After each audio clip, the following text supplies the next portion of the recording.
clinical trial of a repurposed medicine which is being used for something else should be started only 14 days. And if it can be useful, it will be useful for the humanity all over the world.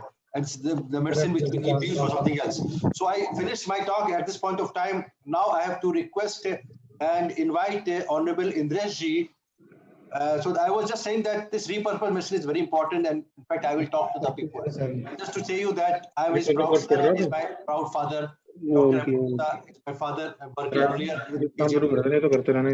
So I am going to introduce जो statement थी एक तो mail कर दो PDF में पर HDFC DMI की है क्या हमारे पास sorry I have to mute everybody then I will to unmute other people sorry for a delay because a lot of people are talking and so becomes disturbance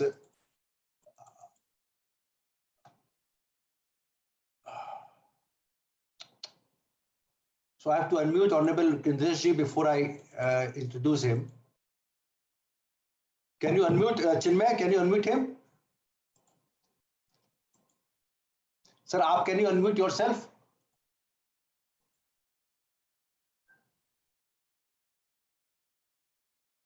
Are you?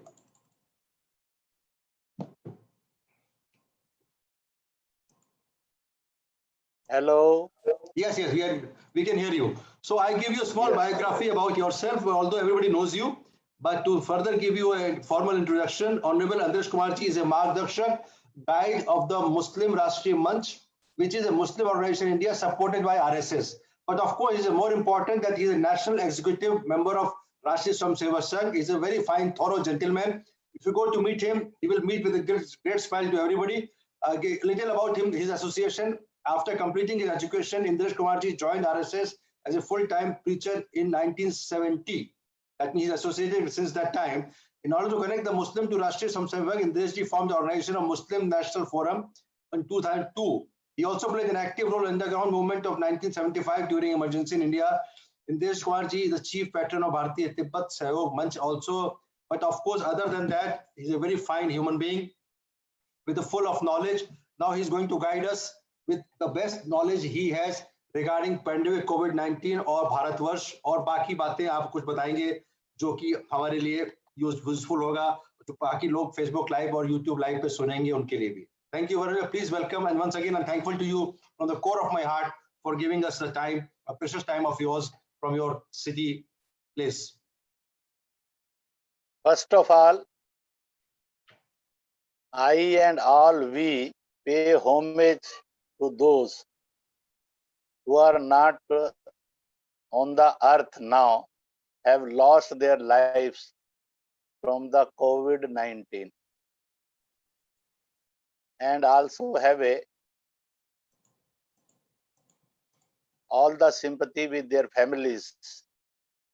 They have lost their lives.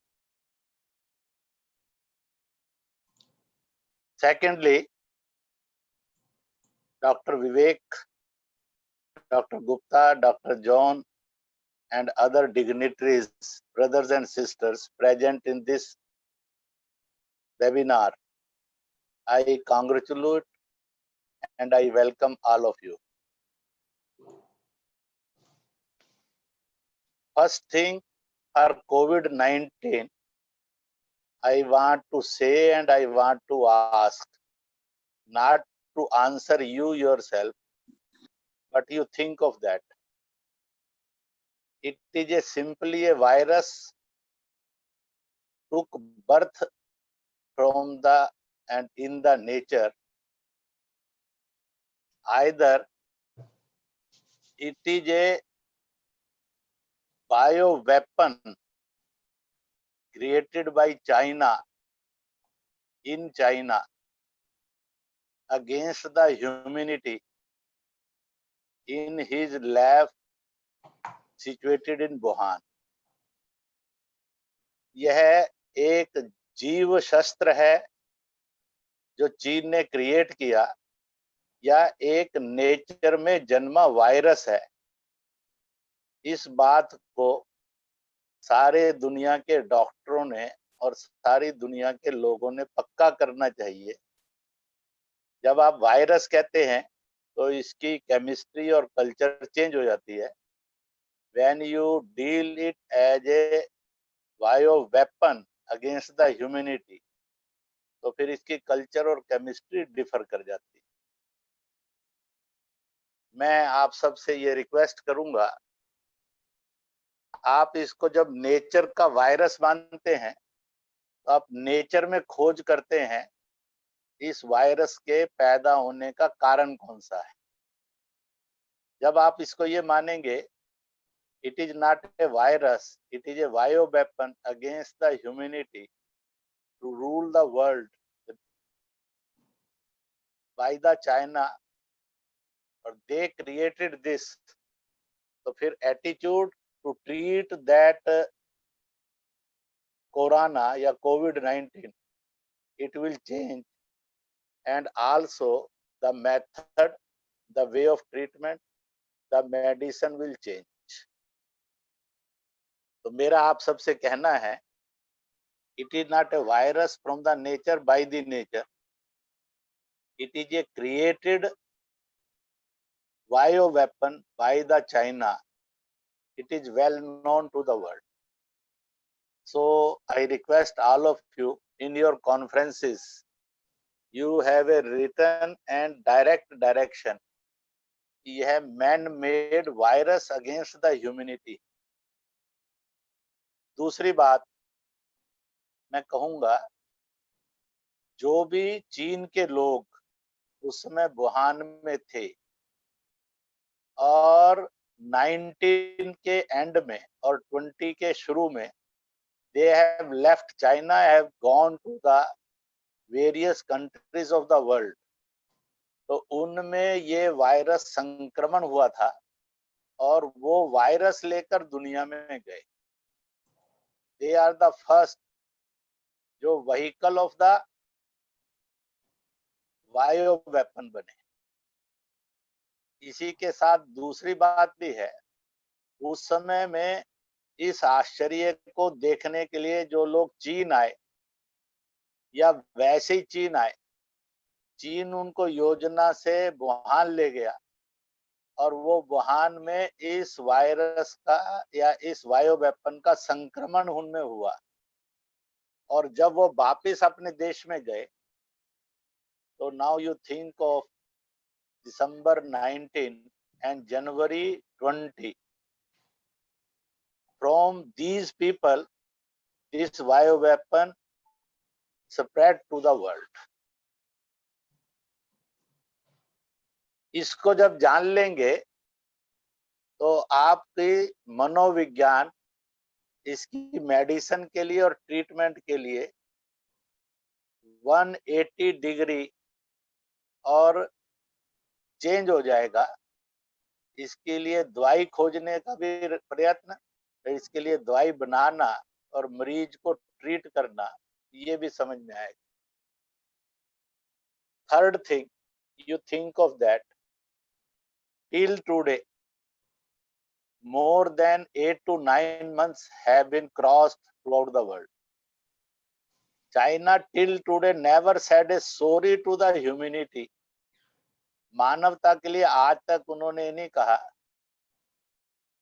ये Wuhan की lab में तैयार हुआ, slip कर गया, कुछ भी कहते, और वो उसने विश्व के अंदर इतनी कंसोलेशन की भी केयर नहीं की कि वो कहे कि I am very sorry for all these. आज 1 करोड़ से ज्यादा संक्रमित हैं, धीरे धीरे 2 करोड़ की ओर संक्रमण बढ़ रहा है और लाखों लोग मौत के मुंह में जा चुके हैं, हजारों प्रतिदिन मौत के मुंह में जा रहे हैं। यह एक दृश्य इस कोरोना कोविड-19 से दुनिया में खड़ा हुआ दिखाई देता है। Let all the medical science should create a pressure on China. They must least feel sorry what they have done against the humanity. मानवता के विरुद्ध जो उन्होंने जघन्य अपराध किया है, कम से कम उसका सॉरी तो महसूस करना चाहिए। चौथी बात, जब ये बायो वेपन दुनिया में फैला तो इसके लिए प्रारंभिक PPE kit and etc. They are created, developed by China. They supplied the world. The mockery of that, they are failed in every country. वह जो चीन ने माल सप्लाई किया दुनिया को कि इस कोरोना को कोविड-19 को जानिए, ऐसी क्या बात हुई कि उसका कोई भी माल दुनिया के किसी देश में कामयाब नहीं हुआ, कारगर नहीं हुआ, बल्कि एवरी कंट्री रिपोर्टेड कि वह बहुत बेकार निकला। तो यह जिस मेडिकल प्रोफेशन को और जिस साइंस को कहा गया, इसकी यह और मनुष्य की सेवा का सर्वोत्तम रास्ता है। It is a noble. तो क्या नोबल कॉज को यह खतरनाक चीज सूझती है कि जो चीजें मेडिकल हेल्थ के लिए क्रिएट की जाएं, वह सारी की सारी चीजें 1.5 महीने के अंदर दुनिया में साबित हो जाए यह सब निकम्मा माल है। तो क्या यह मेडिकल साइंस के साथ, ह्यूमैनिटी के साथ, मेडिकल डॉक्टर्स के साथ एक बड़ा दिन दिहाड़े का धोखा नहीं है? क्या यह और मेडिकल सिस्टम का अपमान नहीं है जो इस देश के अंदर कोविड-19 के साथ होता आ रहा है, द्वारा हो रहा है? तो मैं आपको मानवता की दृष्टि से ये 4-5 बातें इसलिए कही कि medical science means to serve the humanity by body, by heart and mind. इसलिए medical science serves humanity for the body, for the mind, for the heart, by body, by heart and by mind. तो यह एक बड़ी चुनौती है। इसको अगर ठीक से समझा नहीं तो मुझे ये लगता है कि सेमिनार, वेबिनार भी होंगे, एक्सरसाइज भी आएंगे, पेपर भी आएंगे, परंतु कहीं ना कहीं डिसऑनेस्टी रहेगी, अज्ञान रहेगा, अंधकार रहेगा। मानवता की रक्षा जो मेडिकल साइंस ने कर लेनी चाहिए वो करने में सफल नहीं होगी। मैं इसलिए भी ये कह रहा हूं, अगर इस सत्य को हमने शुरू में ही पहचान लिया होता तो शायद अब तक वैक्सीन निकल आती। हमने सत्य को ठीक से पहचाना नहीं। 9 महीने से अधिक हो गए, दुनिया का कोई देश वैक्सीन क्रिएट नहीं कर सका, इसकी मेडिसिन क्रिएट नहीं कर सका। परंतु परंपरागत 3 मेडिकल साइंसेस ने, एक आयुर्वेद, दूसरा योग, नेचर, तीसरा होम्योपैथी ने इसकी मेडिसिन से डेवलप की। परंतु दुनिया में एलोपैथी का दबदबा है, इसलिए इनको मेडिसिन स्वीकार ना करना क्या मेडिकल प्रोफेशन के साथ ऑनेस्टी है, इक्वलिटी है? क्या यह और मरीज के साथ ठीक से डीलिंग है? कोई भी मेडिकल साइंस हो, अगर कोई भी मेडिकल साइंस कोई मेडिसिन क्रिएट करती है तो सबने उसका वेलकम करना चाहिए या उसका विरोध करना चाहिए? तो मुझे लगता है medical science when opposes the second medical science, so there is a conflict and quarrel between the medical science. ये नहीं होना चाहिए। और इसलिए प्रतिरोधक क्षमता, इम्यूनिटी स्ट्रेंथ भारत की दुनिया में सबसे अच्छी होने पर आज संक्रमण का रेट भारत का दूसरे तीसरे नंबर पर है, पर पॉपुलेशन वाइज संक्रमण भारत का 9वें, 10वें, 11वें नंबर पर है, 10 लाख प्रति पर।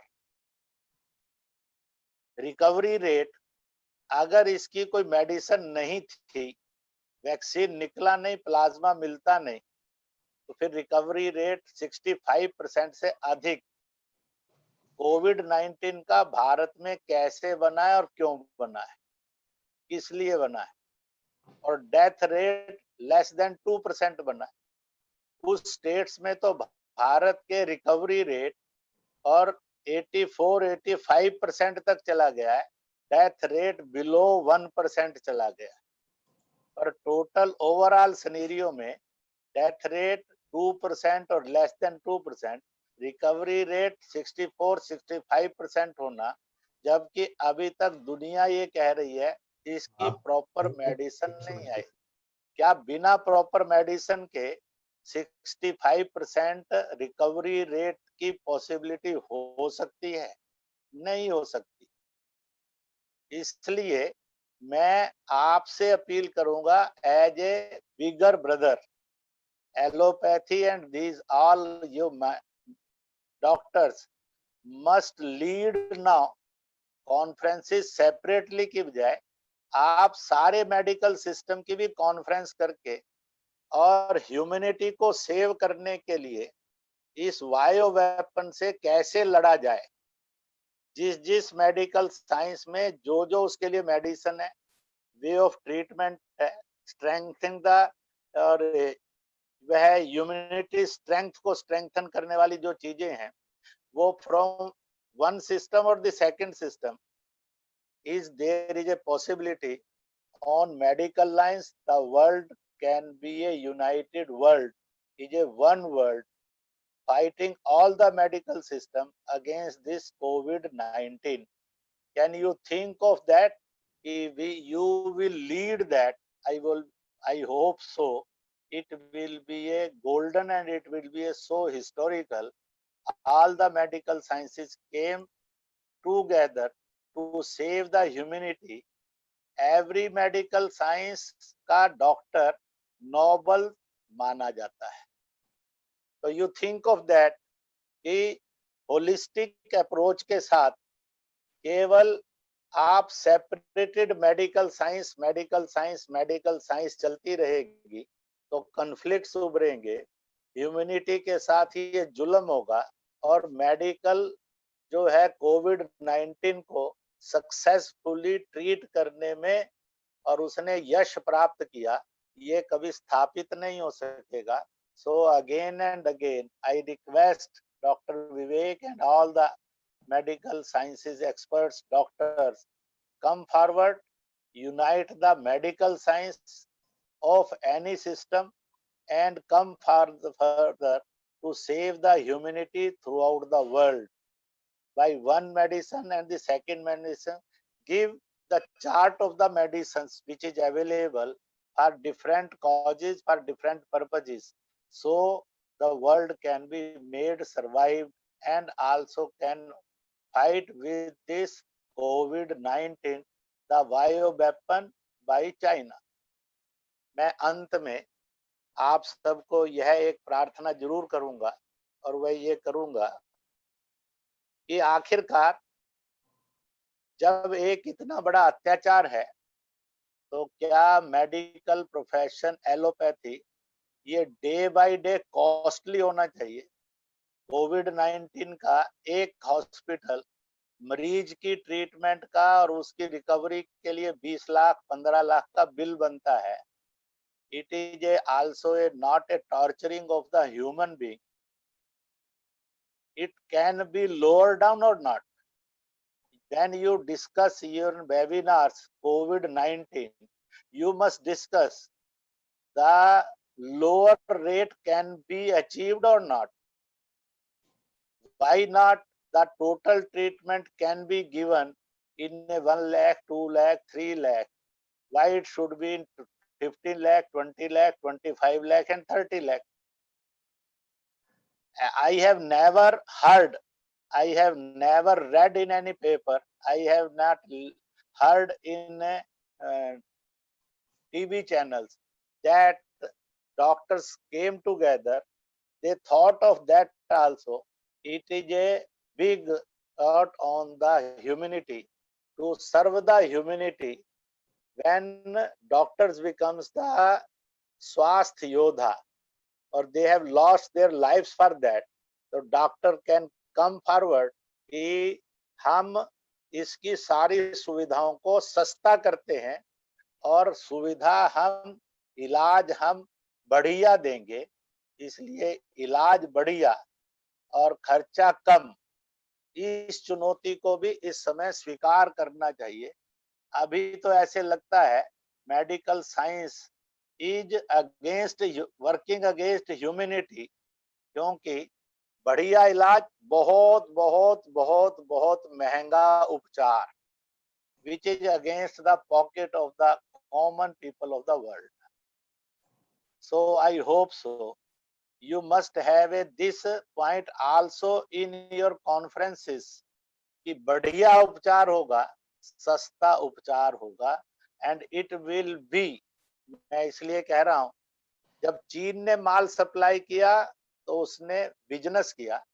भारत ने जब 150 कंट्रीज को पीपीई किट, स्वैब, छोटा ट्यूब, ये मास्क, दिस काढ़ास आदि etcetera etcetera, Ayurvedic medicines and this और सैनिटाइजर एटसेट्रा, भारत ने बिजनेस नहीं किया, भारत ने मदद की। इसलिए भारत दुनिया के अंदर मानवतावादी जीवन का सिरमौर बना और दुनिया के 22 देशों ने अब तक कहा है, हम ईश्वर से प्रार्थना करते हैं, we pray to the God, we pray to the Allah कि वैक्सीन भी भारत ही निकाल देगा तो भारत से दुनिया में सर्विस ऑफ ह्यूमन बीइंग होगी। अगर किसी और देश में वैक्सीन निकली तो इसका बिजनेस होगा। Why this comments from the world community is coming. और इसलिए भारत के इस भाव को समझना चाहिए जिसने नरेंद्र मोदी को the leader of the world at the crisis of corona declare किया है। तो लीडर ऑफ द वर्ल्ड, दुनिया का किसी देश का प्रेसिडेंट एंड प्राइम मिनिस्टर और शहंशाह नहीं हुआ। Now the world community is led by Narendra Modi for the human values, क्योंकि he is the only leader which used this medicine and medical treatment system also, which is known as consolation, sahanubhuti. He is the only leader which consoled the world, क्योंकि consolation एक बहुत बड़ा medicine होता है और medical treatment का part and partial होता है। अगर किसी मेडिसिन और मेडिसिन सिस्टम के साथ, ट्रीटमेंट सिस्टम के साथ कंसोलेशन, मानवता, जीवन मूल्य नहीं है तो वह कभी कारगर नहीं होता है। मेरा आप सब से निवेदन है अंत में कि आप इन सब दृष्टि से भी विचार करें और विचार करने के बाद इस समय विश्व के सामने ये मापदंड स्थापित करें कि doctors of the world came forward कि हर तरह का बढ़िया उपचार देंगे, सस्ता उपचार देंगे और कोविड-19 में every doctor of the world of any pathy served as a human kind leader of the world. इसलिए हर डॉक्टर की पहचान ये बने कि वह इस समय विश्व की त्राही त्राही कर रही मानवता का पोषक, रक्षक और सेवक बनकर खड़ा हुआ। इसके लिए पूरा विश्व डॉक्टर को प्रणाम करे, सैल्यूट करे और मेडिकल साइंस को और मेडिकल सिस्टम को वह हमेशा जिंदगी की यादगार बना सके।